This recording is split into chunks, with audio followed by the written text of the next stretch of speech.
Bonjour à tous et bienvenue dans cette nouvelle vidéo. Aujourd'hui je voudrais parler d'un sujet qui me tient à cœur, c'est le tatouage semi-permanent. Vous allez comprendre pourquoi semi tout de suite, puisque c'est le but de cette vidéo. C'est parti! Si on décompose le mot, semi-permanent, donc quoi, la moitié d'une vie qui durerait mais pas tant que ça, qu'est-ce que ça veut dire? C'est un peu étrange. Donc je me suis fait des petites fiches pour pouvoir vraiment vous dire ce que j'ai trouvé sur internet à propos de cette technique, qu'est-ce que proposeraient ces esthéticiennes, et aujourd'hui il y a aussi des tatoueurs, il faut savoir, qui proposent cette prestation, ce que je ne comprends pas puisque pour moi le tatouage c'est permanent. Enfin bref, ce qui serait proposé, c'est un tatouage qui aurait une durée de vie de 5 à 8 ans environ. Il nécessiterait des retouches tous les 2 ans environ, retouches qui seraient payantes à chaque fois, et il disparaîtrait progressivement jusqu'à sa disparition complète. Ok, donc c'est un tatouage qui consiste à faire un premier tatouage justement pour les personnes, je pense, qui ne sont pas sûres d'elles et qui se diraient « Ah bah je vais peut-être pas le garder toute ma vie, donc on va essayer un premier tatouage qui commence une durée de vie de 5 à 8 ans. » Bon, pourquoi pas. Bon, si c'est un tatouage qui ne tient pas à vie, quel en est son prix?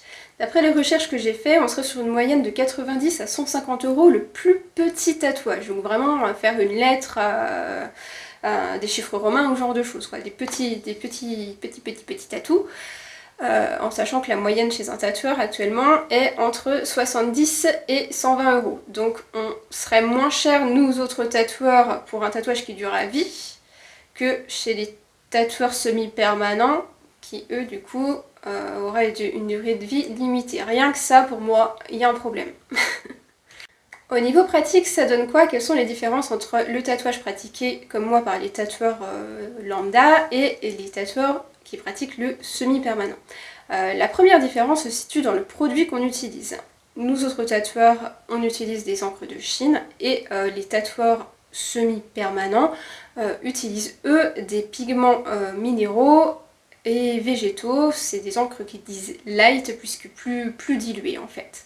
Donc logiquement, de ce qu'ils en disent, elles tiendraient du coup de ce fait moins longtemps et s'estomperaient au fur et à mesure. Jusque là je dirais que c'est plutôt vrai, c'est-à-dire qu'entre une encre et des pigments, les pigments ont effectivement cette tendance à s'estomper plus rapidement. Pour autant ils ne s'estompent pas complètement et ils ne vont pas disparaître. La deuxième différence se situerait dans le fait qu'ils tatoueraient moins profondément que nous autres tatoueurs. Et là je pense que ça nécessite un petit cours sur la peau, que vous sachiez à peu près comment est-ce que nous on tatoue, pour que je puisse les faire la différence avec ce que eux pratiqueraient comme technique de tatouage. La première chose à savoir, c'est que notre peau est divisée en 3 parties. Nous, autres tatoueurs, on va tatouer dans la partie supérieure du derme, donc la deuxième couche de peau, ok? Et du coup, ça veut dire que si, selon leur dire, ils tatouent moins profondément que nous, ils tatoueraient dans l'épiderme, donc la toute première couche de peau. Et là, ça me pose un petit problème. Si ils tatouent dans l'épiderme, déjà il faut y arriver parce que c'est la couche la plus fine de la peau qui existe et que du coup c'est très compliqué de rester vraiment que dans l'épiderme.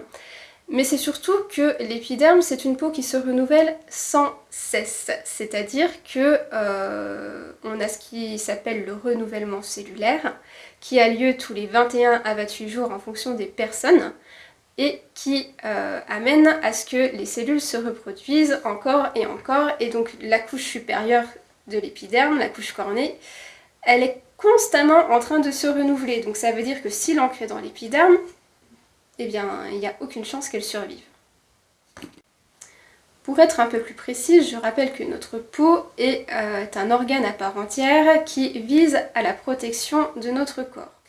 Pour ne pas vous dire de bêtises et que vous suiviez avec moi, que vous compreniez bien ce qui se passe pour que j'appuie mes propos, je me suis permise d'aller chercher dans mes cours d'esthéticienne. Ils remontent à un certain temps, donc je me permets de les avoir sous les yeux au cas où j'oublie quelques petits trucs. J'espère que vous m'en voudrez pas.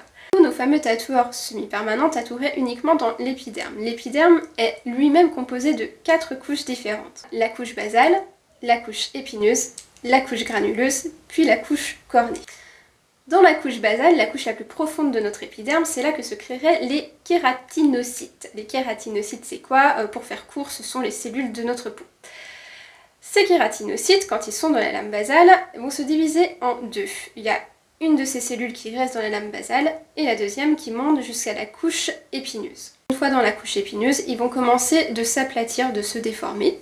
Puis nos kératinocytes vont atterrir dans la couche granuleuse dans laquelle ils vont perdre leur noyau et s'aplatir encore plus et devenir des cornéocytes. Les cornéocytes du coup c'est quoi? C'est ce qui va venir former la couche cornée, donc la dernière couche de notre épiderme, et c'est ce qu'on appelle plus communément de la peau morte. Donc si on résume un petit peu, la création d'une cellule de la peau dans la couche basale, jusqu'à ce qu'elle arrive dans la couche cornée, mais environ entre 21 et 28 jours comme je le disais tout à l'heure. Ce qui veut dire que, quel que soit où est-ce qu'est plantée l'aiguille dans l'épiderme, de toute façon, les cellules vont remonter à la surface jusqu'à la couche cornée et tomber. C'est ce qui se produit régulièrement, c'est quelque chose qui fonctionne en continu et que notre corps fait naturellement. Et résultat, si on pose de l'encre dans une de ces cellules, quelle qu'elle soit, qu'elle soit mise du coup dans la couche basale, la couche cornée ou la couche épineuse, peu importe, elle va remonter sans arrêt et finir dans la couche cornée en peau morte et tomber. Ce qui veut dire que si notre fameux tatoueur semi-permanent tatoue réellement dans l'épiderme, il n'y a aucune chance, je dis bien aucune, que le tatouage puisse durer plus d'1 mois. Du coup, ça voudrait dire qu'ils tatouent dans le derme. Sauf que s'ils tatouent dans le derme, c'est qu'ils utilisent notre technique à nous, et qu'une fois que l'encre est emprisonnée dans le derme, elle ne bouge plus. On nous promet que la durée de vie minimale sera de 5 ans et que ça va finir par partir. Vous voyez le problème? Techniquement, vous l'aurez compris, c'est impossible. Ce qui se passe réellement du coup dans ces tatouages semi-permanents, c'est qu'effectivement ils vont s'estomper plus rapidement qu'un tatouage lambda comme je pratique moi, du fait que les pigments soient effectivement moins compressés, si vous voulez, moins intenses, et que du coup ils vont s'estomper un peu. Cela dit, un tatouage normal, comme ceux que j'ai sur moi, s'estompe également. C'est juste que ça mettra plus longtemps. Là par exemple, mon noir n'est plus noir, c'est devenu une sorte de gris foncé, un gris bleuté, et c'est ce qui se produit sur tous les tatouages, c'est naturel. Donc en fait, ce qu'ils vont proposer eux, c'est juste un processus accéléré du vieillissement du tatouage. D'ailleurs, ça a tendance à cicatriser plus rapidement, il faut le savoir. Le problème c'est que du coup vous signez pour 5 à 8 ans en vous disant ben c'est bon il va partir, et sachant que ce sont pour la plupart des esthéticiennes qui tatouent, la plupart vont tatouer beaucoup trop profondément et le résultat c'est que le tatouage va baver complètement, ça va finir en grosses taches et vous ne pouvez absolument rien y faire, ce sera foutu quoi, ce sera vilain, ce sera pas joli, et tant qu'à faire, si vous voulez qu'un tatouage vieillisse, autant que ce soit un joli tatouage qui vieillisse bien, qu'un tatouage comme ça où vous dites ah bah ouais bah du coup on m'a dit qu'il allait durer moins longtemps et que ça finisse en grosses taches et qu'en plus que ça vieillisse mal, vous allez l'avoir à vie, parce que le semi-permanent, comme je le répète, vous l'aurez compris, ça n'existe pas. Apparemment, je dis bien apparemment parce que j'ai pas réussi à trouver de personnes que je connaisse pour témoigner pour moi, ni dans mes clients, ni quoi que ce soit, donc je me suis permis d'aller faire des recherches sur internet. J'ai trouvé quelques témoignages qui ont dit justement, écoutez, moi je l'ai eu pendant 3 ans et il est parti. Ce qui est possible à la limite, je dirais que c'est un tatouage qui a été vraiment très dilué, peut-être avec un peu d'eau en plus, et que la personne n'en a pas pris soin, parce que les UV ça vous fout en l'air un tatouage, que ça soit un tatouage comme ça ou n'importe lequel, ça va lui foutre la tête en l'air. Et du coup, cette personne a pu ne pas en prendre soin, ce qui fait qu'il s'est effacé plus qu'il ne faudrait, ou alors c'est aussi le tatoueur ou l'esthéticienne qui n'a pas tatoué du coup assez profondément. Quand même pour appuyer mon avis qui est qu'il ne faut pas faire ça et que c'est une grosse erreur et une grosse arnaque, pour ne pas dire vraiment l'arnaque du siècle, parce que pour moi c'est vraiment le truc le pire que j'ai pu voir au niveau du tatouage actuellement, je pense, parce que du coup ils vous font raquer de l'argent pour un truc qui va vieillir et en plus vieillir moche, donc enfin bref, vous aurez compris mon avis. Je vais vous lire du coup les quelques messages que j'ai pu trouver sur l'ordinateur. Donc, bonsoir, j'ai fait il y a 5 ans un tatouage semi-permanent qui disparaissait inégalement bien sûr, et je me demandais si des tatoueurs ou esthéticiennes avaient été traînés en justice pour cela. car c'est tout de même grave. Les personnes victimes de cette arnaque devraient pouvoir être remboursées un minimum pour un détatouage. Savez-vous si cela est possible? Ça me semblerait normal. Je suis vraiment déçue d'avoir fait confiance à des professionnels que je croyais sérieux.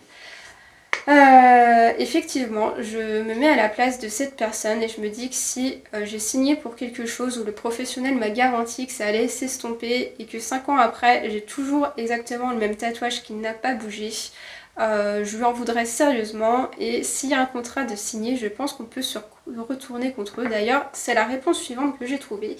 Effectivement, des procès ont déjà eu lieu en Allemagne, mais pas en France à ma connaissance. Ça serait pas mal que ça commence d'ailleurs. L'autre solution moins légale serait de retourner voir ton esthéticienne favorite et de lui mettre une tronche au carré. Bon, évitez, hein, bien que je comprenne que ça puisse mettre en colère, c'est pas la meilleure chose à faire. On ne le dira jamais assez, le tatouage semi-permanent est une arnaque. Donc voilà, ça c'est le deuxième témoignage que j'ai pu trouver. On a une autre réponse d'une autre personne. Sachant qu'en effet ce genre de truc, parce que c'est pas du tatouage, quand ça commence à partir c'est juste une horreur. J'ai une copine qui en avait fait un quand on était au lycée, il y a 7 ans. 7 ans. C'était une belle rose et maintenant les gens lui demandent si c'est une tache de naissance. Sérieusement, ce n'est plus qu'une tache brune, pardon, donc non. Donc ça c'est ce que je disais tout à l'heure, c'est que la personne n'a pas connaissance de comment tatouer comme il faut, et là si vraiment ça finit en tache, c'est que la personne a tatoué sans doute trop profondément et avec peut-être aussi de mauvais produits, parce que des pigments aujourd'hui il y en a des biens dont la composition est un peu plus stable que ce qui se faisait avant, mais ces pigments coûtent extrêmement cher et la plupart des personnes qui vont proposer ces prestations vont plutôt utiliser les pigments de première qualité qui eux vont changer de couleur et mal vieillir. Je pense que vous l'aurez compris, je vous déconseille mais 1000 fois d'écouter ce genre de professionnels qui vont vous promettre des choses qui sont absolument impossibles. C'est un discours totalement faux, ça ne peut pas disparaître intégralement. J'ai eu plusieurs tatoueurs avec lesquels j'ai pu en discuter et on est tous d'accord là-dessus, ce n'est pas possible. Cela dit, le tatouage semi-permanent, ça existe quand même sous d'autres formes, ça peut être le décalco, des encres Jaguar, enfin voilà, il y a d'autres techniques qui vous permettront d'avoir un tatouage éphémère et ce sera le but d'une prochaine vidéo. Si jamais elle est déjà sortie, elle sera juste au-dessus de ma tête dans le petit i et je vous mettrai le lien en description et s'il n'y a toujours pas, il faudra attendre quelques semaines je pense avant d'en voir le jour. Je vais m'arrêter là, j'espère sincèrement que cette vidéo, si vous envisagez un tatouage semi-permanent, que vous en aviez entendu parler, eh bien vous dissuadera de le faire, sincèrement. Dites-moi si vous étiez au courant que ça existait, si vous connaissez des personnes qui pourront témoigner, que ce soit en bien ou en mal, hein. Comme je le disais tout à l'heure, il y a des personnes qui ont eu la chance que ça vieillisse bien, je ne sais pas comment, mais en tout cas c'est possible. Donc voilà, gardez en tête qu'en règle générale c'est un tatouage qui vieillit très mal et qui de toute façon restera dans le temps, il ne disparaîtra jamais entièrement. Je vous souhaite une très belle journée, une très belle soirée en fonction de quand est-ce que vous regardez cette vidéo et je vous dis à bientôt pour une prochaine vidéo.